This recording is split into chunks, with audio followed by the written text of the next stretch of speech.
Welcome back to the Route 422 Business Show. And in this segment, we're going to visit with William Schultz. You go by Bill or William? Bill. Bill Schultz, Wells Fargo Advisors, and you're based in Collegeville, correct, Bill?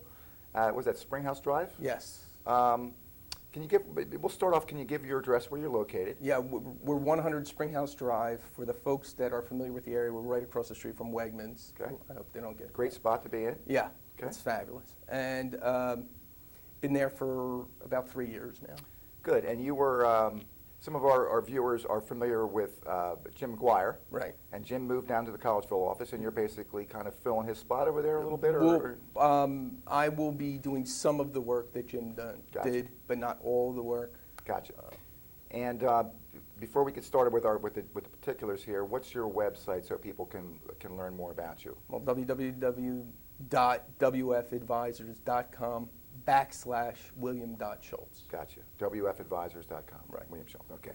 All right. Well, let's get started here, and let's talk about your business in general. I'm just going to give a general overview, and then we'll get into some particulars here. So just tell me generally about your business. Well, I have been in the financial services industry for about 20 years. Mm-hmm.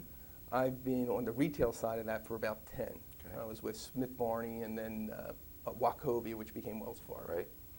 And I have two distinct elements to my practice. I have what I call the retail side, where I deal specifically with clients, helping them with retirement planning, achieving their financial goals. As individuals. As individuals. Right.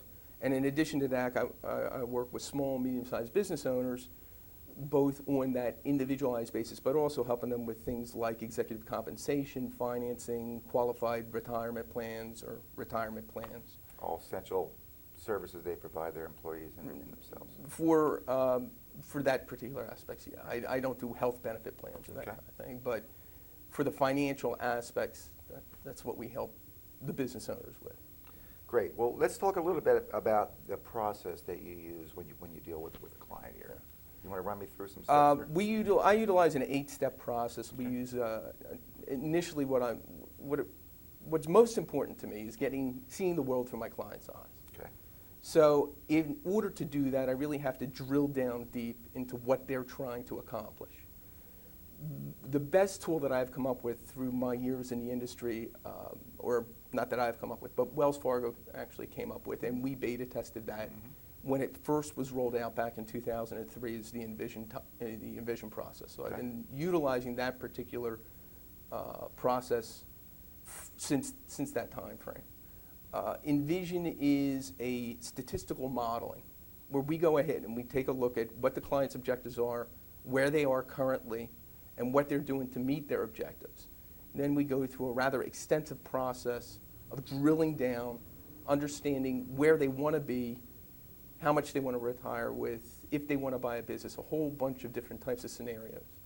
And we run this model. The model takes a look at 1,000 different market permutations from good market to bad market, and we come up with a likelihood of success.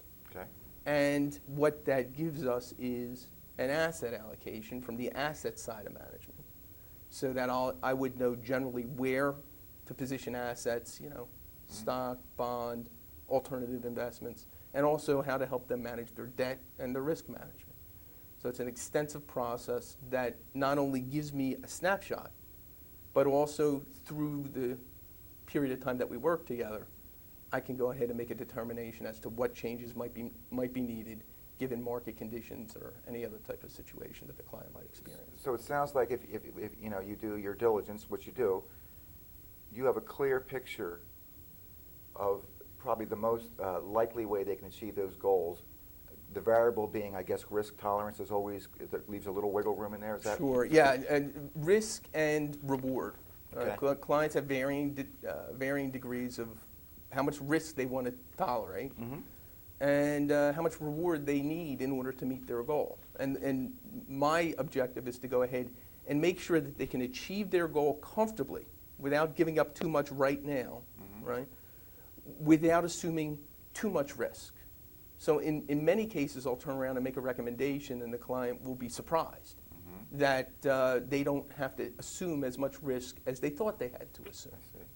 And particularly in these types of times, that can be something that helps them sleep well at night. More times than not, I'm talking to clients about the SWAN line, sleep well at night line. And I'm constantly talking to them about that. When the market's really good, and you know, over the past 10 years, the market has been up and down. Right.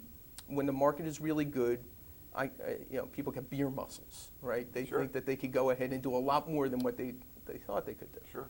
And part of my job during those periods of time is to keep them grounded. Say, look, you don't need to assume this kind of risk. And then when the market turns like it has recently, they are less subject to losses, which is really the element that hurts the most.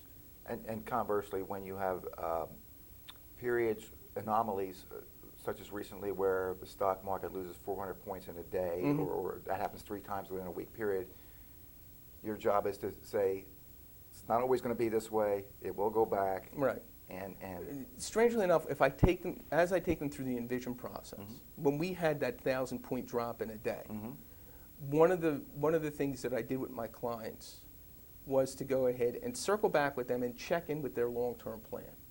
And the rationale is that even though we had this massive drop in a single day, it represented only a blip of effect in your longer-term plan. And you know, that's something that you have to bear in mind. When I don't like to turn around and say, oh, let's be patient, it needs to recover before. The market is a living, breathing thing. And if you don't anticipate that the market is going to drop at some point, if you're going to expose yourself to it, then you're living in a dream world. You have to realize that that has to be factored into your plan, that you are going to get periods of time when the market drops.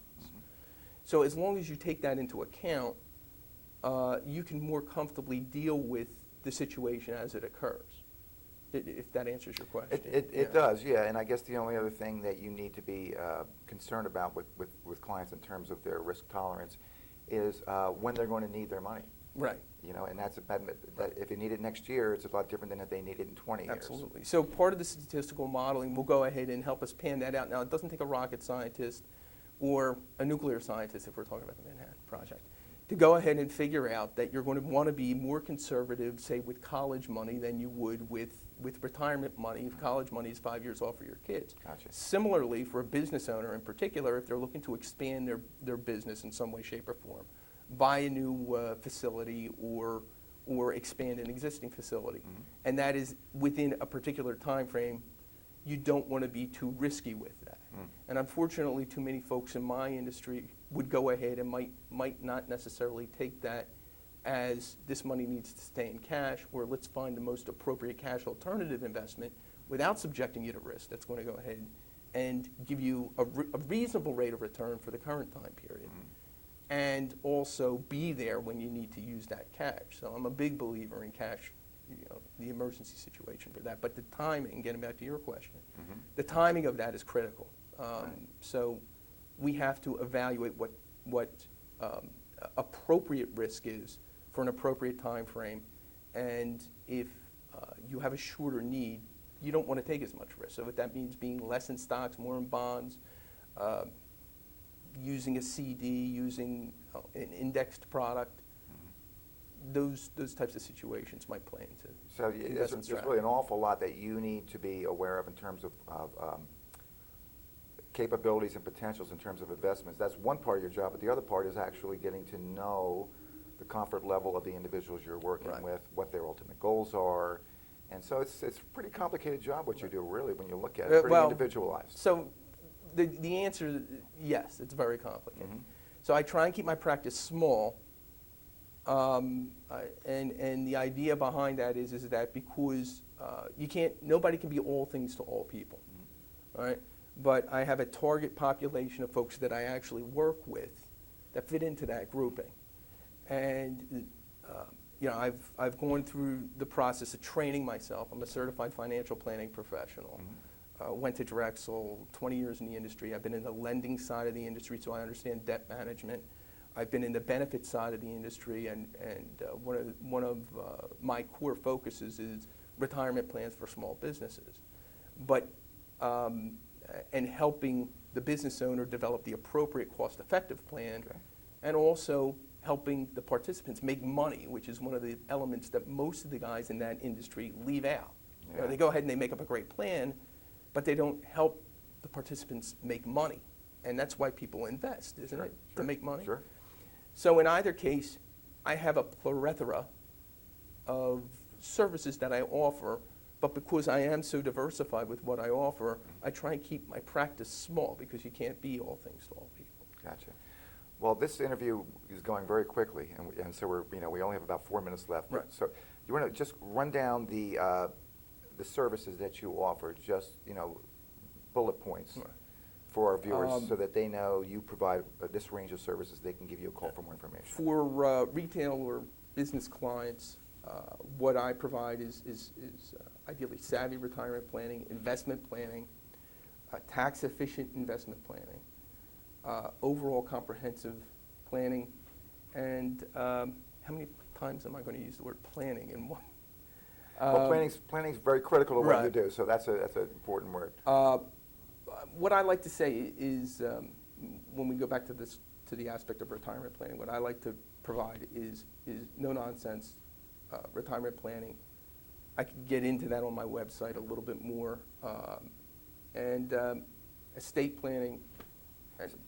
A full range of Full-range foreign services, yeah. So now the key question here is, what sets you apart? There's a lot of competition in your industry, and with deregulation years ago, a lot of people could get into what you're Right. doing. So tell me, what sets you apart? My background is really well-rounded, and if I do say so myself. Mhm. And the idea behind it is that I could offer, particularly business owners and individual clients, the ability to go ahead and offer them this range of services. So, first of all, most folks come from a particular bias side of the equation. I look at it like a balance sheet. There's guys in the financial services industry or folks in the financial services industry that go ahead and focus on asset management, or they may focus on debt management. I work on both sides of the balance sheet, asset and debt management, and part of that is risk management. So there's 3 critical elements that I bring to the table and have expertise in that a lot of folks might not necessarily have. Secondly, and I think more importantly, I take a very, very specific approach that I won't go ahead and recommend anything until I understand specifically what that client's trying to achieve, meaning we create a plan first. And from that, I find that differentiates me significantly from a lot of other folks in the industry. It sounds like you're the hardest working man in the business. I would like to think that. Well, that's important. Yeah. Very little time left, but let's talk a little bit about some of the challenges that your industry and your profession faces coming up here. Very briefly. The one major element that I think that we have is massive government debt. Mhm. And as such, you're going to have to plan on people retiring with less money saved and with greater expenses in terms of Medicare, Social Security, that sort Right. of thing. So any plan that we develop has got to adjust for inflation, has to adjust for rising taxes. Mhm. And so when we build these plans out, we take that into account. So you have to adjust your way of thinking in terms of, maybe, I'm not going to say be more conservative, but be more concerned about the situation. It's really sort of exactly the opposite. A lot of folks, when they retire, want to go very conservative, and the right approach, in my view, is to go ahead and have an element of your plan that isn't necessarily as conservative because it has to grow. Whereas people would buy bonds and they would have fixed income for that. So you need to take a little more risk, but you need to take more calculated risk. Right, gotcha. Yeah. Very good. One more time, let's give your phone number out to our viewers and your website again so they can contact you and learn more about you. That's wellsfargoadvisors.com/william.schultz. And the phone number is 610-454-2043. Fantastic. Bill, it's been very interesting talking to you, and I want to thank our viewers for watching another segment of the 422 Business Show, and I invite you to go to 422business.com to watch this video, related videos, read the digital version of the magazine, and also access resources that will help you grow, maintain your business. Thanks again for watching, and we will see you again in our next segment.